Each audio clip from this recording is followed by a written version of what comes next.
Cool. So welcome everyone to the May edition of the Australasian Fluid Mechanics Society's seminar series. And so this month we have Associate Professor Christophe Coreixas presenting for us on Lattice Boltzmann methods, what they are not, what usually works and what matters in practice. So I know this is a great interest to a lot of my PhD students and hopefully a lot of other PhD students out there. So without any further talk from me, I'll pass over to Christophe to give his seminar. So, first of all, thank you very much, Travis and Morgan, for the invitation. It's an honor for me to be able to share some of my thoughts and my experience regarding the Lattice Boltzmann method. So, as you can see here, I will divide my presentation into two parts. The first part will be more about the theory behind the Lattice Boltzmann method, what they are, what they are not, why people are actually using them, and what matters in practice when you want to use them for real applications. So the second part will be more about the applications, while the first one will be more about the theory. So for those of you that are not very familiar with the Lattice Boltzmann method, in fact, it relies on a very specific view approach of the fluid mechanics, which is called the kinetic theory of gases, where you are in this intermediate state between the macroscopic definition of fluid mechanics, where you look at the interaction between small volumes of fluids, and the microscopic approach, where you assume that your fluid can be entirely approximated by particles. So here we are at an intermediate stage where you consider an ensemble statistics of particles inside a small volume of fluids. And to describe the evolution of that mesoscopic volume of fluid or groups of particles, we use a mathematical tool that is called the velocity distribution function, also simply called distribution function or usually population in the Lattice Boltzmann community. And this quantity F, put it simply, can in fact be interpreted as the number of particles that you have at a given point X and at a given time T, and with a given propagation velocity psi that is not the same as the macroscopic velocity that we use in fluid mechanics. So how do you relate, in fact, this distribution function to macroscopic quantities of interest? In fact, as I was saying before, here we are interested in the statistics of these particles in a small volume of fluids. And the way to easily move from this variable F to the macroscopic quantities of interest, such as density, momentum, and energy, is simply to average this quantity, or more precisely, its statistical moments over all the possible propagation speed for the particles. And there is a simple explanation behind this. Since the F is the number of particles at a given point X at a given time T, if you consider all the possible propagation speed for these particles, in fact, you will end up with the total number of particles at a given point X any time. And if you normalize by the volume, you end up with the density. If you do the same average of all the mesoscopic momentum over the entire velocity space, you end up also with the macroscopic momentum, and so on. So this quantity F, its evolution in time and space is actually governed by a very simple equation, which is called the Boltzmann equation. And that tells us nothing more than that particles propagate, which is the left-hand side term, and they collide, which is the right-hand side term. And usually collision, you can approximate it using a relaxation process, meaning that you have your distribution of particles, and distribution of particles relaxes towards a Gaussian under a given time tau. And this given time tau is actually related to a dimensionless number called the Knudsen number, and that allows you to describe in which regime you are. So usually when you work at small Knudsen number, you are in the continuum regime, where you go back to Euler and Navier-Stokes physics, but as the Knudsen number increases, as rarefaction effects and non-equilibrium effects increases, then you start departuring, like increasing the gap between the continuum physics and the physics that you are actually studying. This is why usually people, they use the Boltzmann equation to study rarefied gas flows. So the link between the Boltzmann equation and the actual macroscopic equations you are approximating, this is also very simple to, sort of simple, let's say, to derive.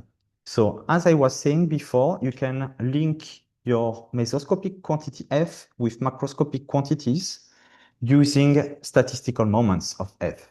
So in fact, if you also compute the statistical moments of the Boltzmann equations and using the simple definitions for the moments of F as well as some conservation laws, meaning that here we assume that collision conserves density, momentum, and total energy.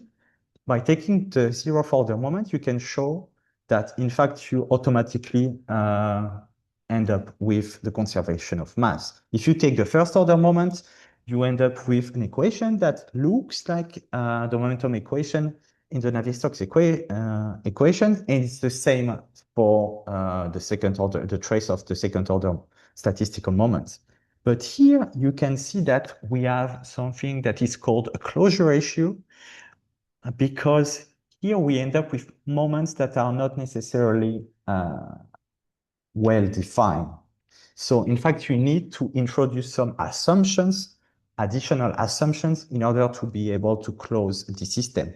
For example, these assumptions could be related to the equation of state for the pressure term in the momentum equation, or even the Fourier heat flux in the energy equation. So here I will not go through all the mathematical derivation for these terms, but yeah, the key thing to keep in mind is that it's very similar. The way to derive this term is actually very similar to what people usually do with the stress tensor for turbulence modeling. And in the end, you can show that by playing with the assumptions, notably on the collision model, you are able to recover the polyatomic Navier-Stokes Fourier equations.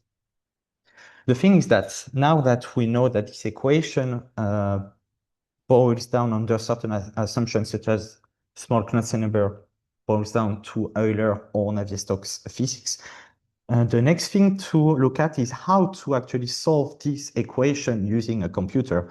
And for this, we need to introduce numerical discretizations that are based on the variables of our quantity F. So if you look at macroscopic quantities that are used for Navier-Stokes solvers, they depend on X and T, so on space and time. So you need to introduce two numerical discretization, one for the geometrical space and one for the time evolution. So this is exactly the same for our quantity F, our distribution function F. And in the case of Lattice Boltzmann method, we usually work with uniform Cartesian grids. But the issue here that we have is that we have an additional variable that takes the evolution of F. And this is the discrete velocity, this is the velocity of propagation of particles, which when you do the maths, in fact, it's nothing more than the number of equations that needs to be solved at each point X and at each time T. So there are different ways to discretize the velocity space to get a given physics of interest. So the first one, which is what I would call the brute force one, and that has been used for many, many years in the context of discrete velocity methods that are usually dedicated for very high speed flows in the rarefied regime. So what you usually do, you compute the minimal and the maximal value for your macroscopic velocity. So for this, you need an a priori knowledge of the flow that you are simulating. So this will give you the extrema, the minimal and maximal value for your discrete velocities. And by adding an additional condition on the temperature, which is related to the width of the distribution function. In fact, this will give you the step that needs to be used in your discretization of the velocity space. But as you can see here, if you have huge variations of the temperature, which is typically the case when you are simulating the atmospheric re-entry of objects, such as a space shuttle, the temperature can vary, both the speed and the temperature can vary a lot. So you usually end up solving hundreds of thousands of equations to get the correct physics. And this is why these methods are usually restricted to hypersonic rarefied gas flows, because they are way too expensive. They are not competitive at all compared to Euler or Navier-Stokes equations. So this is not what we are doing in the Lattice Boltzmann method. The Lattice Boltzmann method is currently being used in the continuum regime. So in order to be competitive with respect to Navier-Stokes solver, we need to do something that is a bit smarter. So in fact, what we need to do in the continuum regime is to make sure that after the discretization of the velocity space, we get the exact same definition of mass, momentum, total energy, and also a couple of additional moments.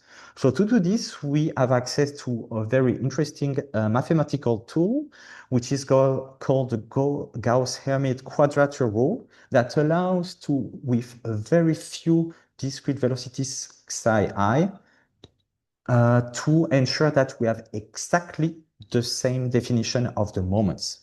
So the exact formula is not very important. What you need to remember here is that the higher the number of moments you want to impose, then the higher the number of discrete velocities you will have to use, and also the higher will be the truncation order of this polynomial approximation. So what does that mean in practice? It means in practice that, for example, if you use a very simple velocity discretization, meaning that here in 2D we use 9 groups of velocity particles. So we consider that we have 9 beams of particles that do not move, and particles that move to the nearest neighbor, assuming that we have a uniform mesh. And with the assumption of a second order polynomial expansion of our quantity, we can show that we get the correct physics, macroscopic physics, if and only if we restrict ourselves to isothermal flows. Because when you look at the macroscopic equations, in fact, most of the terms in the total energy equation, they are wrong. And also we need to restrict ourselves to low speed flows because there is an additional error term that is hiding in the viscous stress tensor that we are getting.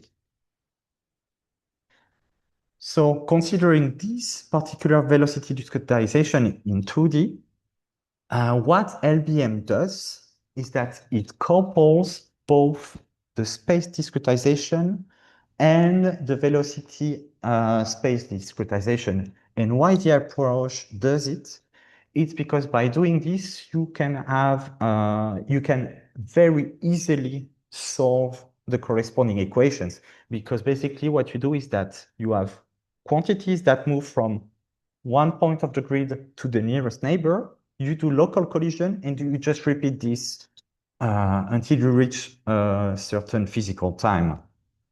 So this is very interesting because this means that Lattice Boltzmann method, they have both the property of Eulerian and semi-Lagrangian solver. Semi-Lagrangian because you can actually say that your variables, Lattice Boltzmann variables, are being advected to the nearest neighbor. But since you couple this advection to the space discretization, then you could also say, no, I just have variables at the nodes of my mesh. And then you can use all the mathematical tools, for example, linear stability analysis and things like this, that were developed for Eulerian solvers, finite differences, finite volumes, etc. And you can apply them to LBM. So this is very interesting.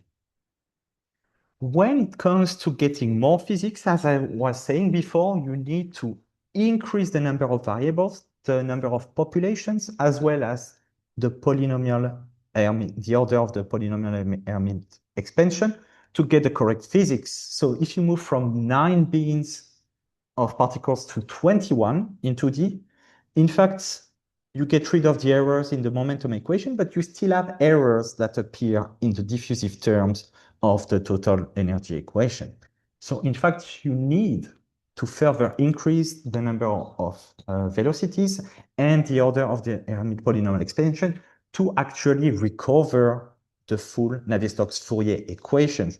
So even though it's very elegant, from a theoretical point of view, it's actually of little interest in practice, because compared to Navier-Stokes solvers, here in 2D, you need to solve 37 equations. So even if the numerical scheme is very simple, it's still very expensive. And here I'm only talking about 2D. If you move to 3D, you usually need to solve hundreds of equations, or at least 100, and then it becomes very computationally expensive. So this is why usually people, they restrict themselves to isothermal and low-speed flow simulations with LBM. Another interesting thing regarding Lattice Boltzmann method and also the theory, the kinetic theory of gases, is that the framework is actually very general. So you can see it not as an extension or a simple extension of fluid mechanics, but you can also see it as an approximator of any kind of PDE, assuming that your PDE, you can rewrite it in a conservative form with, for example, also a source term R here. And here I'm showing that with a discrete velocity Boltzmann equation with a given source term using simple conditions on the moments, in fact, you could approximate any scalar PDE with a source term. And this is typically what people do for the advection when they want to simulate advection diffusion with a pure LBM solver. This is not necessarily the most accurate and efficient way to do it, but if you want, you could actually do it. So you could do it for advection diffusion, but you could also do it for Cauchy equation if you're interested in solid mechanics, or even for Schrödinger equations. But then showing that you are able to recover the correct continuous set of equations does not give you any valuable information regarding whether your numerical solution will be accurate or if it will be even stable. So actually saying that LBM can be used for more physics than either fluid solver or any kind of solver, this is a very bold statement, because in practice, it doesn't work like this. And in fact, it's usually very complicated to be competitive with state-of-the-art solvers for different types of physics, especially if you account for efficiency, which is typically what people do not do in the Lattice Boltzmann community. They look at accuracy, stability. So stability is usually the issue. So they are able to find workarounds, but then the solver is so slow that there is absolutely no point in using it in practice. So I talked about the Lattice Boltzmann method from a very general point of view, but I still did not show you what we are putting in the codes.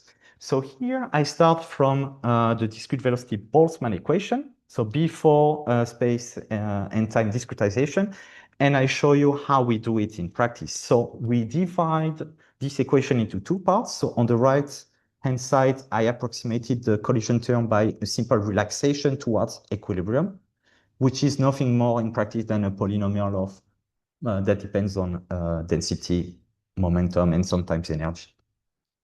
And this relaxation is done under a given time that is correspond to the relaxation time tau. So we divide this into, we combine here two numerical discretization. So on the left-hand side, what we do is that we have a streaming that can be seen as a simple Lagrangian motion of particles. So for this, an exact way to solve this numerically is the method of characteristics. And on the right-hand side, what we usually do is that we use a second-order accurate time discretization of the collision term using a trapezium rule. The issue is that when you do this, usually you end up with a solver that is implicit in time. And when you look at the number of equations that you need to solve this, you know that it will be very inefficient in practice. So what people do is that they do not directly work with the quantity f, but by playing with it through a smart change of variables, you actually end up with a different variable g. And this leads to the famous collide and stream algorithm that is used in most of the lattice Boltzmann solvers. So the reason why this change of variable works is actually because it does not modify the definition of at least the very first moments of f. But then, from a purely theoretical point of view, you can then say that we completely lost the link to the kinetic theory of gases because the equation that we are solving with our computers does not give us the time and space evolution of the quantity f, but of a different quantity that happens to give us the same macroscopic quantity. So for us, it's still fine because we are interested in fluid mechanics. But let's say that it's a bit concerning to notice that and to see that people are still pretending that LBM is actually more general than standard Navier-Stokes solvers, because this link to the kinetic theory of gases is completely lost.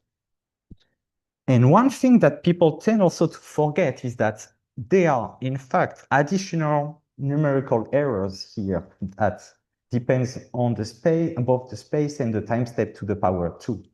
This is very important to remember that even though we code this, these error terms are still there. And this has a number of impacts. For example, when you want to use some principle of kinetic theory of gases, because since we broke the link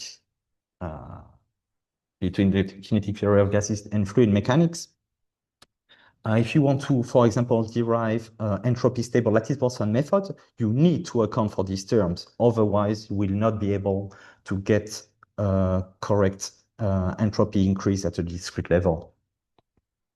But yeah, this is becoming a bit too technical. So let's just say that even though lattice Boltzmann method at the origin was supposed to be directly linked to the kinetic theory of gases, in fact, because of practical issues, we completely broke the link with the original distribution. And in fact, LBM should be seen as a moment-based approach because only the moments are correct here and not the exact value of the lattice Boltzmann variables. So this differs a lot compared to the general purpose DVM that I was talking about at the very beginning. And this is why it's very complicated to extend LBM to non-equilibrium physics. So if I were to summarize LBM on a single slide, I would say that LBM at the origin, it is based on the Boltzmann equation that is nothing more than the balance between particles and collision. The collision can be approximated by a relaxation towards an equilibrium state that is nothing more than the Maxwell Boltzmann distribution function. In order to numerically solve this equation, we need to first perform a velocity space discretization, meaning that we move from an infinite set of equations to a finite one, keeping only very few velocities so that we end up with very few equations to solve. And at the end of the day, we end up with a numerical scheme that is second order accurate in both time and space and explicit in time. And for it to be explicit in time, we had to do a change of variables that unfortunately completely kills the link with the Boltzmann equation, but still give us the correct macroscopic evolution of density and momentum and sometimes energy. So regarding the limitations of LBM, as I was saying, in practice with the velocity discretization that we are using, the macroscopic equations that we are recovering, they contain a lot of error terms. So it is very optimistic to say that LBM can be considered as an extension of classical Navier-Stokes solvers because it's definitely not more general in practice.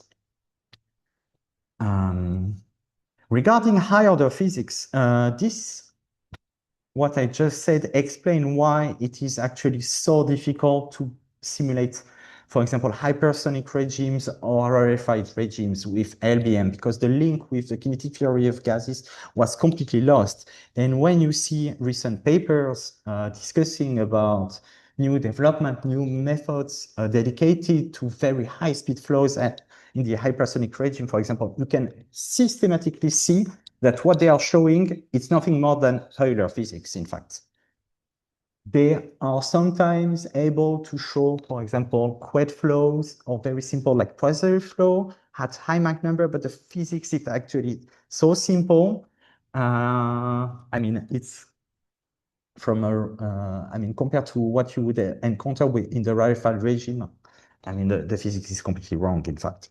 And one of the very few papers that is actually able to do true hypersonic simulations with inert species is very recent and has been published in AIAA journal by Jan and Shan. And they are actually able to show that for flows at a Mach number above 5, they are able to get the internal structure of a shock wave, which is not possible with standard Navier-Stokes solver, and that they get pretty good agreement with DVM, or maybe it's TSMC. I think it's TSMC, discrete simulation based on Monte Carlo approach here.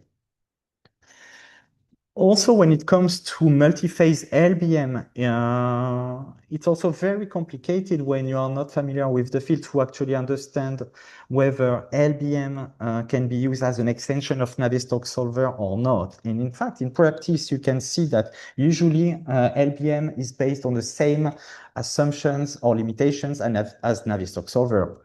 Whatever the equation of state you are using, you are also suffering from the same limitations behind the assumptions that are related to the derivation of this equation of states.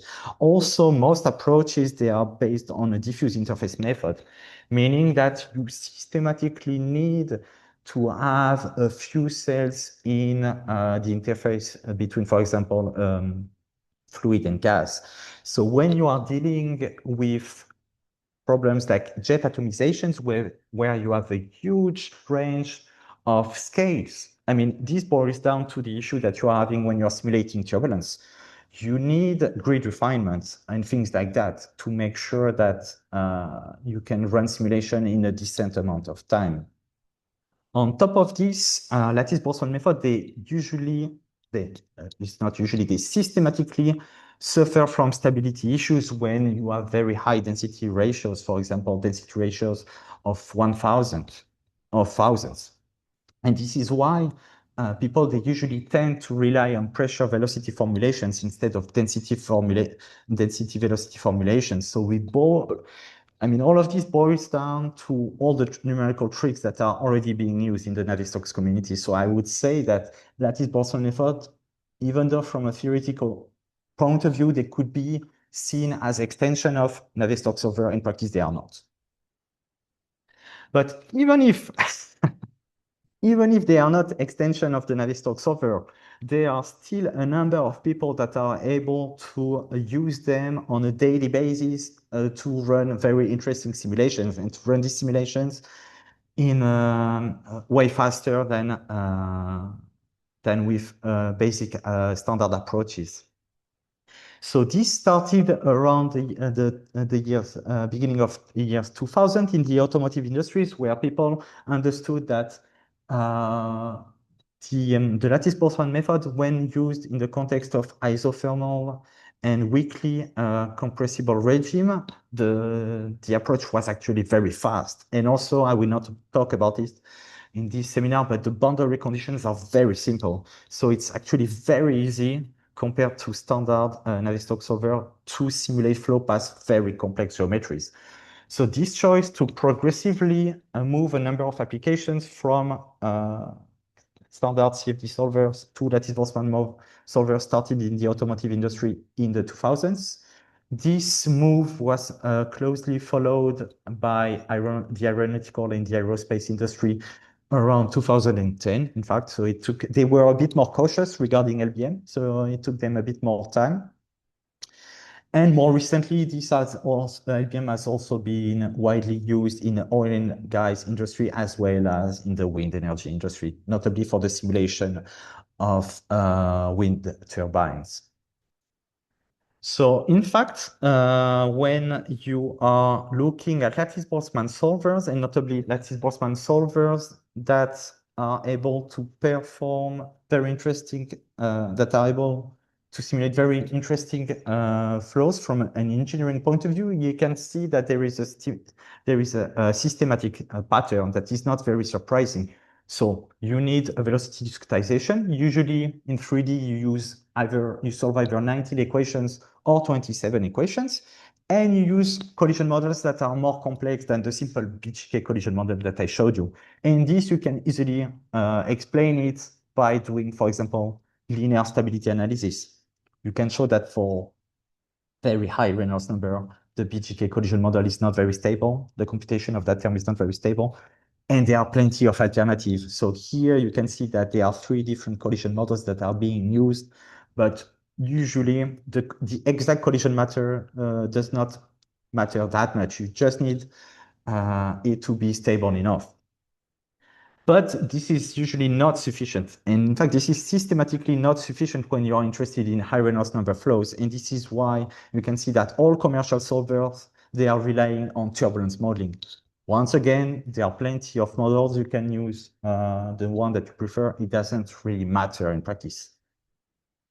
And on top of the turbulence modeling that they are using in red, they are also systematically using something that is called wall modeling.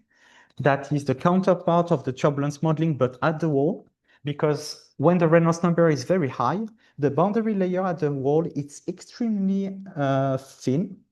And usually you cannot use a mesh that is fine enough to properly simulate its full development.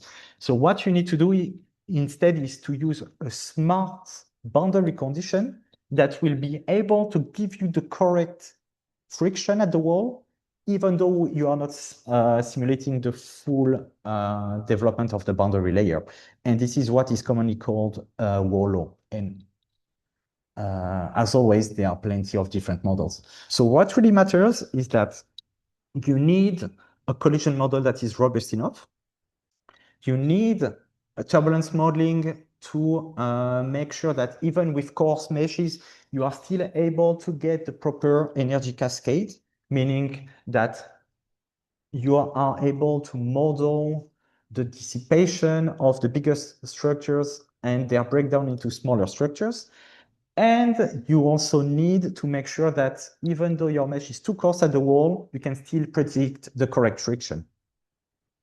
And in practice, so this is also very interesting because when you look at papers in academia, you will usually see that people that are solving flows at high Reynolds number, they used D3Q27 formulation. They use more equations, which is true. In fact, the model out of the box is usually more stable.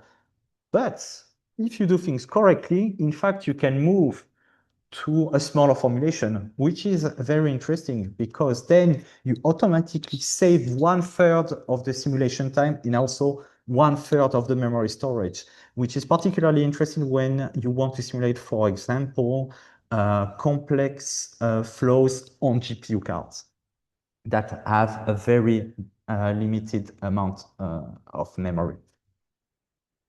But unfortunately, even if you can still access the papers or the patents related to this commercial solver, they are still keeping their secret source well protected. And this is why we still need to develop open source, I would say, best practices for the simulation of realistic flows. So what does it take in practice? So I started discussing this, but what does it take in practice to develop a Lattice Boltzmann solver that can be competitive with state-of-the-art CFD solvers? So for this, I will start from a very simple comparison of different solver on, let's say, simple physics, which is here the flow past a linear cascade of rotor blades. So as you can see here, the Reynolds number is something like, it's of the order of 100,000, I think. So it's not too low, but it's not also not too high. So here, The physics is quite simple. You have the boundary layer. So we are looking at the velocity field. The boundary layer remains attached over most of the blade. And the unsteadiness mostly come from the von Karman street at the trailing edge. So let's assume that you are an engineer working, for example, at Airbus or Safran here, and that you have access to a number of numerical software. Which one should you choose to simulate this flow as fast as possible and on as few computational resources as possible?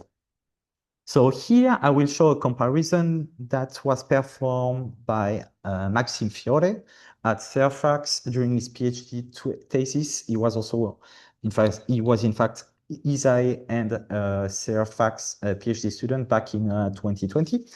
And his job, rather complicated, was to actually compare, among many other things, to compare different solvers on this simplified configuration. So he had access to two Navier-Stokes solvers, one that is based on Cartesian grids, structured grids, that runs here either in a steady or an unsteady regime, so either RANS or LES regime, with a wall resolved mesh, meaning that with this mesh, he is able to get all the physics close to the wall.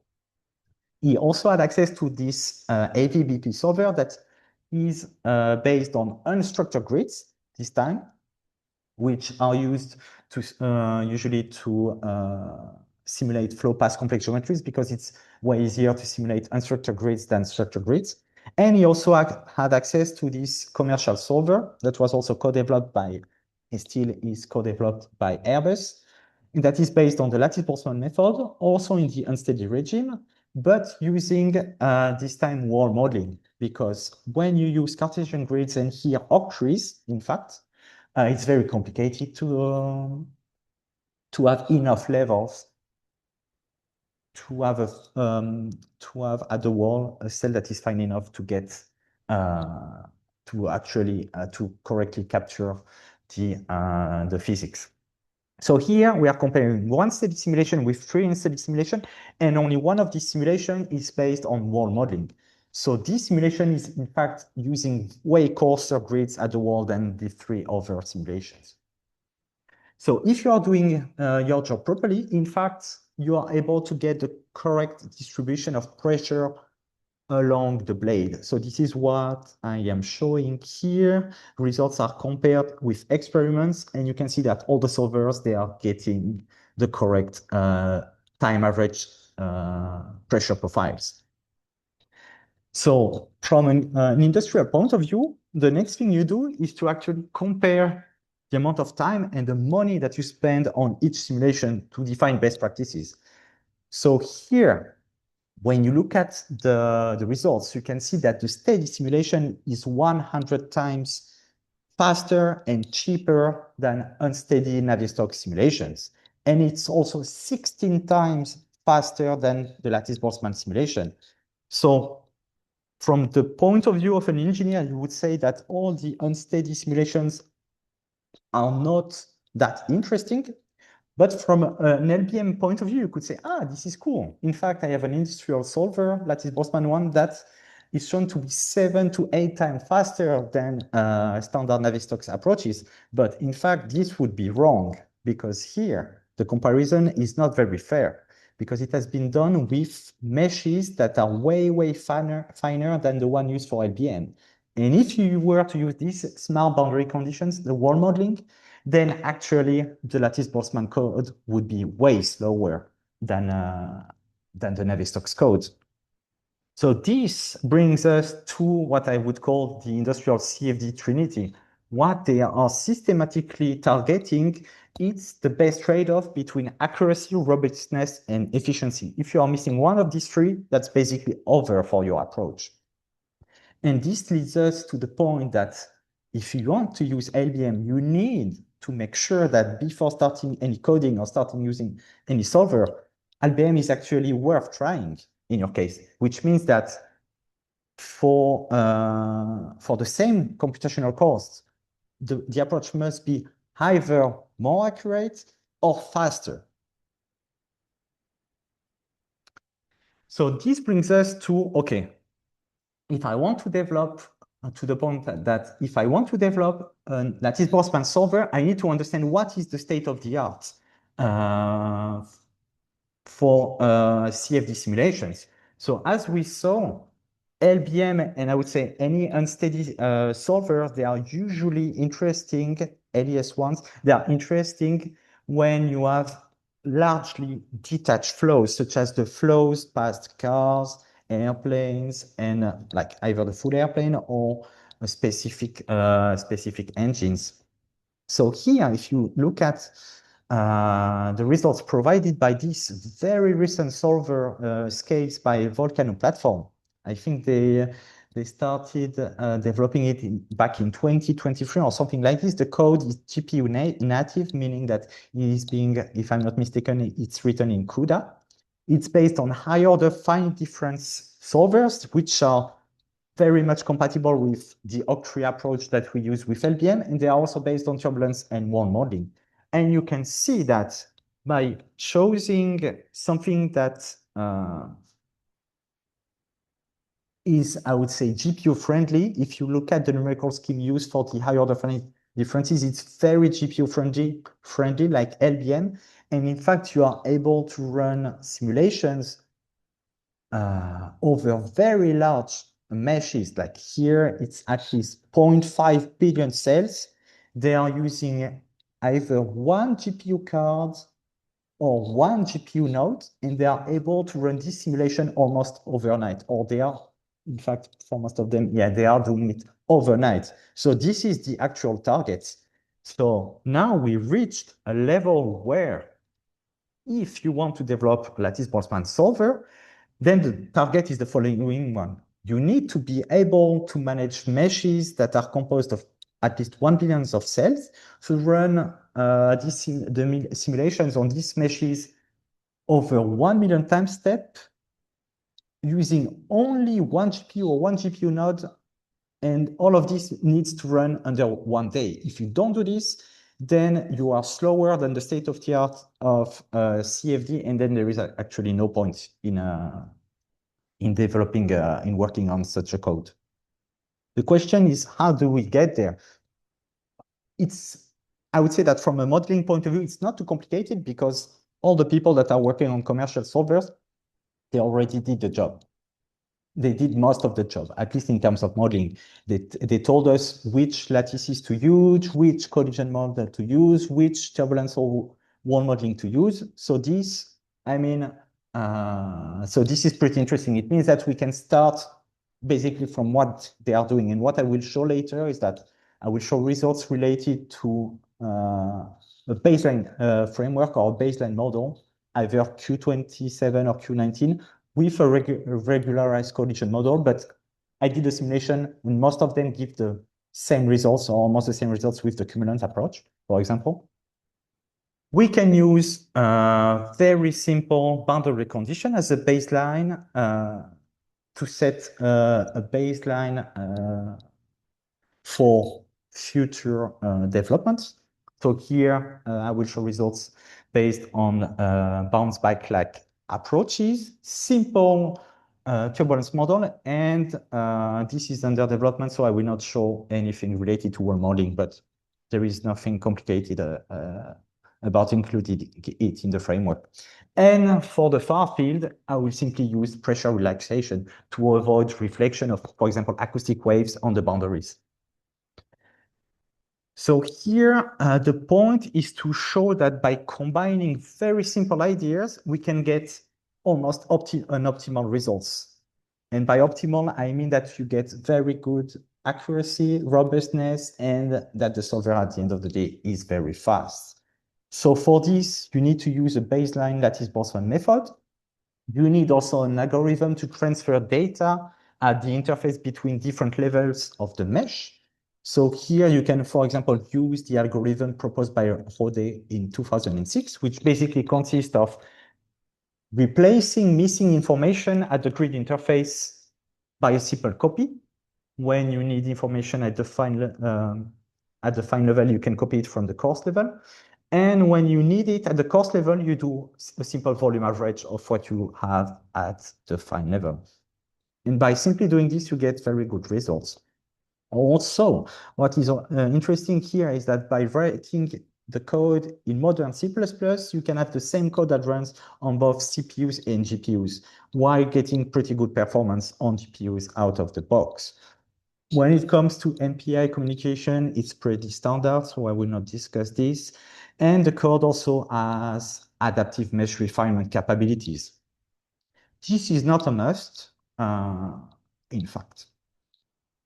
What is very important to understand is that if you want to get optimal results on low-cost hardware, there is something that you need to do, which is to make sure that your code is as modular as possible. And notably, you want to make sure that the parallelization and the memory layout, how you put data into memory and how you load it into the GPU, this is GPU friendly. Otherwise, you get very good performance. So this part needs to be fully decoupled from the physical part. And by doing this, you can have people that are working on different parts of the codes and that are still able to combine all the development very easily. Also, if you want to be able to use very cheap GPUs, such as gaming GPUs, you need to make sure that you are using as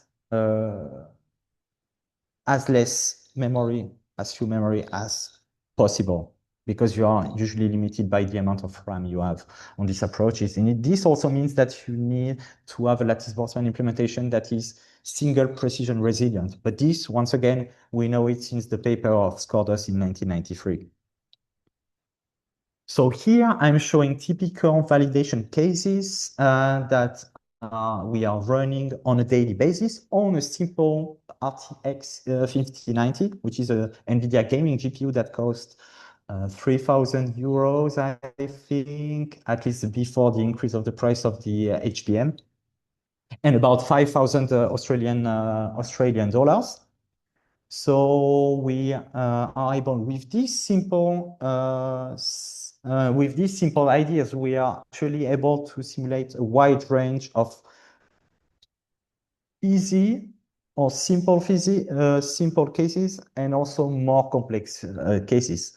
So flow past the sphere, the interaction noise generated by the wake generated by a cylinder and its interaction with an airfoil, the transition of a boundary layer from laminar to the turbulent regime, what you get when you simulate also both the aerodynamics and the aeroacoustics of a flow past a landing gear, past a car, or even past a submarine. And what is very interesting is that by combining these very simple ideas, you are actually able to get simulations that run overnight on a very cheap GPU with meshes that are not that small. So 200 million cells, you are already at quite a good level, I would say. In the industry, you would need to have usually meshes of the order of 500 million cells, but this is already quite good here, what you can get. So this means that with LBM nowadays, if you combine very simple ideas, in fact, you are able to move from solvers that needed hundreds of thousands of CPU cores, like let's say like 10 years ago, to something that if you just brute force it, meaning that you don't do the GPU porting properly, because, for example, you have issues with the memory layout or the way you implement the colliding stream require more populations that it should be, so you need more memory. You can move from full cluster, full supercomputer to just one rack of GPUs. And if you are actually doing things properly, you can even reduce this amount of computational resources to a single GPU node, depending on your needs. Or if you don't need that many cells in your simulation, you can even use a single gaming GPU. And this is what I call the democratization of realistic CFD simulation. So this is quite cool. The question is then, how come we can run a simulation that fast on such a cheap hardware? So in order to understand this, you need to look at how we evaluate performance for solvers like LBM that are memory bound. By memory bound, I mean that the scheme, numerical scheme, is so simple that what really costs, what takes time is to take your population from the memory of the GPU, transfer them to the CUDA cores of the GPU that are doing all the maths, and then write them back into memory. What costs is bringing them to the CUDA cores and putting them back into memory. So if you want to have a number, end up with a number in mind regarding how many of these updates we can do per second, in fact, what you simply need to do is to compute the ratio between the memory bandwidth, so how much data you can transfer by second between memory and CUDA cores. So this, the vendor tells you here for the gaming GPU, it's about 1.8 terabytes per second. And what you do with a Q19 formulation is that you read your 19 populations, which are here written using 4 bytes in memory, so single precision. You read them, and then you write them back. So the amount of data you are transferring is 2 times 19, 2 times 4 bytes. And when you compute this ratio, you can see that the hardware, the peak performance, corresponds to an update of almost 12 billion cells per second. Here we use the abbreviation gigalux for lattice updates per second, but basically it's the number of cells that you are updating per second.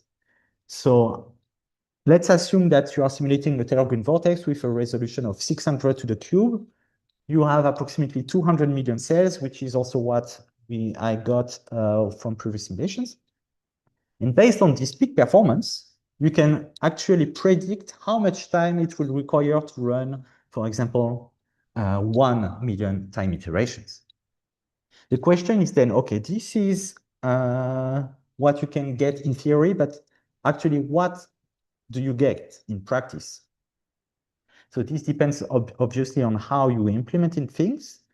But when you look at state-of-the-art codes, so there are many codes that are able to reach these numbers. So typically with Walberla, Palabos, like maybe OpenLB, and like many other like open source code, you should be able to get 80% of the peak performance.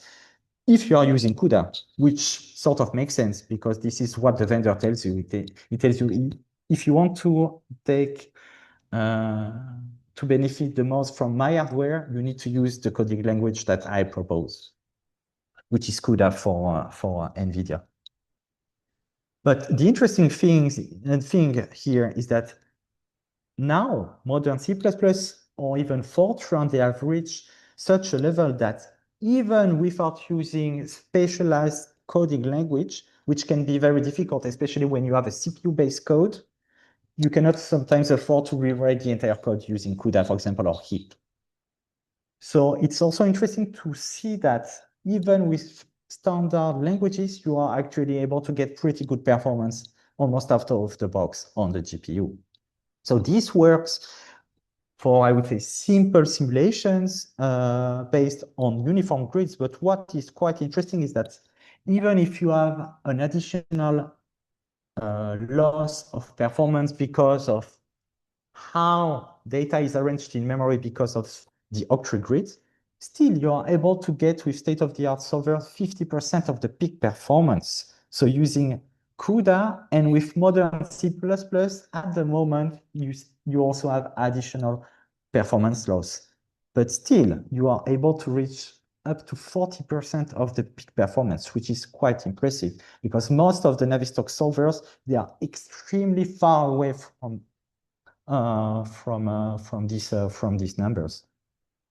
So here are the take-home ideas of this rather long presentation. So I would say that the strength of LBM, they lie in the fact that it's extremely simple to code it. while usually it takes a full PhD thesis for a student that has no background in numerical methods to code a 3D Navier-Stokes solver. With LBM, it's extremely simple. Even if you don't understand the physics, the code, the numerical scheme is so simple that you can do it within a few weeks or months. It's also particularly interesting that it relies on octree grids that are able to be used to simulate flow paths very complex geometry, because we have techniques to generate these octrees very fast. The fact that LBM also have very low dissipation properties, this is particularly interesting. And this is why, for example, at Airbus, they are using it for aeroacoustic simulations. And also it benefits from huge speedups. It's very on the GPU, it's very GPU friendly. I would say that for me, the strongest weak spot of LBM, if you're not familiar with the field, is the very messy literature that is usually years behind industrial solvers, at least for single phase flows. So yeah, this is a bit discouraging when you see this gap. In fact, and notably the fact that, contrarily to what people say in their papers, it's very complex to get LBM beyond the standard isothermal and weakly compressible regime. And when I say complex, it's because if you were to compare it to state-of-the-art CFD solvers, you are usually not competitive. So I would say that, to conclude, if you want to adopt LBM, you need to make sure that you remain as pragmatic as possible, and to make sure that you are properly validating your solver against state-of-the-art solvers. So, I mean, if LBM is not more appropriate than the solver that you are using on a daily basis, for sure you should not use it. And final takeaway, what I would say for PhD students, try to keep, or even postdocs or whatever, try to keep your code as simple as possible. And this is the only way for you to benefit the most out of it. And that's sealed. I thank you very much for your attention. I was a bit long. And I would be glad to answer any question you may have. Thank you very much, Christophe. I mean, you weren't too long. You were bang on the 12 o'clock mark. So I apologize if anyone does have to jump off with that, but we're happy to stay on for a few questions. I know at the start, before we started the recording, you mentioned that you'd love to have had the Tim Kruger et al. Textbook to start off your LBM journey. I think a lot of the people watching and anyone that watches online will benefit from your talk on the start of their journey as well. Thank you. Yeah, for sure. Yeah, I talked about the messy literature, but if you are accounting for the fact that now you also have access to this book, yeah, if you stick to that book, then it's fine. Then if you want to do something that is not especially discussed in that book, then it's more complicated. Yeah, for sure. So I will say that anyone online, you're welcome to throw questions into the chat or the Q&A, or raise your hand and we can unmute you to ask a question. But while everyone's thinking on that, I might actually start with a quick question, if that's okay. Just because you showed these results for the NVIDIA CUDA cards. I was just wondering if you'd tested your code or had any, I guess, nice comparisons for the AMD cards that are coming out, just because these are taking over at least one of the national compute infrastructures that we have here in Queensland. So thank you for asking that question. In fact, we recently submitted a paper about the LBM DM simulations, so fluid particle simulations, and one of the reviewers is insisting a lot on the comparison with AMD GPUs. So we had to actually to partly do it, which is pretty funny, because it didn't take that long, in fact, to make it work on AMD GPUs. So for the fluid solver, what I can tell you right now is that we are getting very good also performance. I don't remember the exact numbers, but we are, if I remember correctly, we are at least out of the box at 60% of the peak performance, at least. So by doing a few modifications, we are still trying to understand how to properly manage memory. So the only thing that we had to do is to initialize memory on the AMD GPU. this was the only trick. So if you want to use simple vectors, as you do with modern C++, the C++ compiler of AMD is not it's too rudimentary at the moment to do it properly. So what we had to do is to create dedicated vector with heap CUDA, I think, yeah, heap CUDA calls, and then for the rest we use the standard parallel algorithm of modern C++. So this seems to work out of the box, which is not surprising because when you look at different other frameworks, there is notably a guy in Grenoble in France that does SPH and he's using SQL, so it's a variant of modern C++ with additional function calls that are hardware aware, meaning that at compile time, the code knows, the compiler knows on which hardware it runs, so it can adjust memory. And it's showing that whether you use NVIDIA, AMD, Intel, you get the same performance when you compare things that are comparable. So here, since we are memory bound, you need to compare GPUs with the same memory bandwidth. Otherwise, your comparison is not fair. Yeah, that 6% theoretical sounds actually really quite good out of the box from other comparisons I've heard of AMD. I think Bruce had his hand up next. So I might, Bruce, if you want to unmute and ask your question. Okay, thank you. Thank you, Christophe. That's a good talk. Yeah. Thank you very much. I have one question. Have you ever tried the cumulant model comparing to recursive regularized model? Have you ever tried that one? Yes. Yeah. So there is a paper about 2D results that were published in 2020. So basically, the conclusion of the paper was that in 2D, for the D2Q9, for single phase flows, you get like almost the same results with recursive regularized, cumulant, and central hermit moments under certain assumptions for the relaxation times. And notably, one of the assumptions, if I remember correctly, was to increase I don't know, my bad. No, the only thing that you need to do is to put relaxation of high order moments to 1. If you don't do this, then you are not stable enough. Oh, okay. But if you do this, it's very similar. So this is for Q9. So for Q19 and 27, I did not publish them. What I can tell you is that for Q27, it's the same. Same conclusion, basically.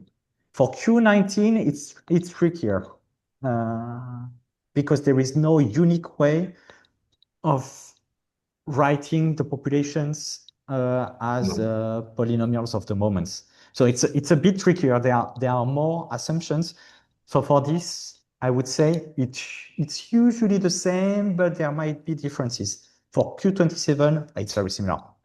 Okay. So you should simply, if you are using cumulants, stick to cumulants. If you are using regularized, recursive regularized, stick to it. If you are using central hermit moments, stick to it. I mean, just stick to what works for your simulation. And if you are not interested in high Reynolds number flows, in fact, BGK works quite well also. Okay, thank you. Yeah. I think I should stick with recursive regularized. Yeah, I would say that be pragmatic. Stick to what works. Yeah. Okay, thanks. Yeah, that's all. Cool. We just had a follow-up question in the chat from when you mentioned that you had a publication recently with this LBM DEM code. Chris Leonardi was asking what DEM code you used in that work.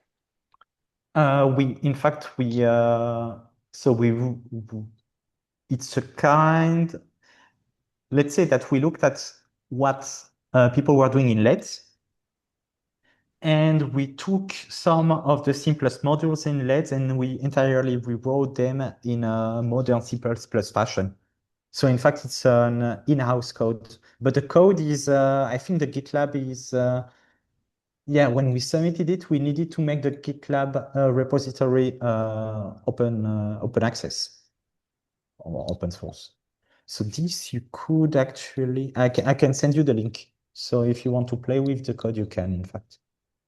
Even though it's not the final version, since we needed to add the possibility to also run on AMD GPUs, you will have to wait a few more weeks for the final version, but yeah. This will be for sure. The final version should be available by the end of June. Yeah, nice. I'm sure there'll be a few people interested to play with that. Feel free to email it to me if you don't have Chris's email, and I can forward it on as well. Yeah. We are a little there bit is, over. maybe I should add that at the moment the code is restricted to only one GPU. So this is this might be a limiting factor for your simulations. If you want to run, since we are targeting fully resolved LBMDM simulations, you need a lot of memory. So if you have access to the latest AMD GPUs, then you have more than 200 gigabytes, then it's fine. But if you only have access with to cheaper GPUs, then this might be problematic. I was thinking this when you were talking about the limited memory of GPUs in an academic space, because often we have access to some of the nice national infrastructure, which can be quite nice. We are a little bit over time, but I did want to follow up on one more question that I had. It's a little bit, I guess, LBM centric, so apologies for anyone that hasn't been too in the LBM space. But when you're doing your theoretical calculation for the max bandwidth, you had that kind of times by 2 multiplier for assuming the like an input-output buffer of the populations. I was just curious if you'd looked at all at these kind of like esoteric twist kind of operations that avoid needing the dual buffers, and how the extra algorithmic complexity compares with the benefits in the memory bandwidth. So in fact, this was one of the first questions I had when I started working on this, but whether you use like the F in, F out implementation, so two population implementation, or the AA pattern, or the esoteric twists, you always have this factor 2 here, because this is not the amount of memory that is required for the LBM. This is the amount of data you transfer. So you always need to store data in memory and to read it from memory. So whatever the implementation, in fact, you always have this factor 2. But what is interesting with both AA pattern and the esoteric twist is that when you are working with grid refinement, you usually need, if you are using like a tree structure, not patches, but a tree structure, you need a list of neighbors, because your current cell doesn't know what are its neighbors. And this list of neighbors adds additional memory accesses, which decreases the performance. But with both AA pattern and esoteric twist, you are only accessing it once, in fact, if I'm not mistaken. For sure, for the AA pattern, you are accessing it only once. And for the esoteric twist, you are accessing it for each iteration, but you are not accessing it for all the populations. So at the end of the day, it should be the same. So this is, for me, one of the advantages of this esoteric twist and AA pattern, is that you divide memory by a factor 2, and also you reduce the impact of the grid refinement itself on performance. Yeah, no, this is very cool. We are a little bit over time, so unless there's any other questions online, we might look to wrap up there. But thank you very much for the talk, Christophe. I found it very interesting. And you're welcome.